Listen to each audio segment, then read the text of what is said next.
जंगल में जब कहत आया तो सब जानवर घबरा गए।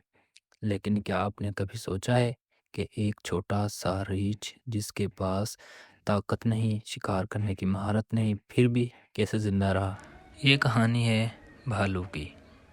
भालू जो दूसरों की तरह शिकार नहीं कर सकता था, ना ही उसके पास ताकत थी, मगर उसके पास था सब्र और मेहनत का जज्बा।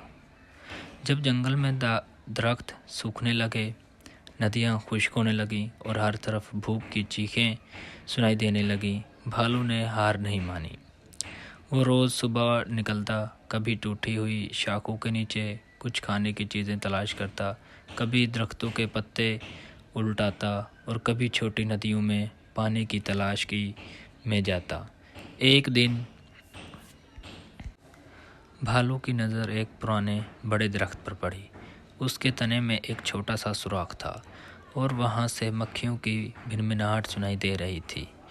भालू की आंखों में उम्मीद की चमक आ गई। ये तो शहद की मक्खियों का छत्ता है, लेकिन शहद तक पहुँचना आसान नहीं था। दरख्त बहुत ऊंचा था और मक्खियों ने काट लिया तो क्या होगा। भालू ने सोचा, डर के आगे कुछ नहीं, मुझे कोशिश करनी होगी। उसने लकड़ियों से एक सीढ़ी बनाई और धुआं पैदा करने की मशक करने लगा ताकि मक्खियों को महफूज तरीके से हटाया जा सके।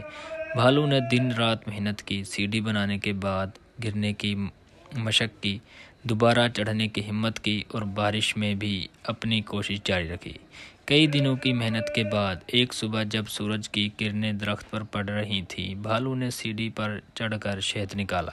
शहद की पहली बूंद उसके होंठों पर लगी तो उसकी आंखों में आंसू आ गए। वो खुशी के आंसू थे। भालू ने कहा, ये मेरी मेहनत का मीठा सिला है। फिर पूरे जंगल में उसकी तारीफ होने लगी।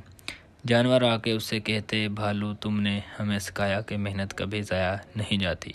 सबक क्या है? ज़िंदगी में हालात चाहे जितने भी मुश्किल हों, अगर हम सब्र और मेहनत का दामन पकड़ लें तो कामयाबी ज़रूर मिलती है।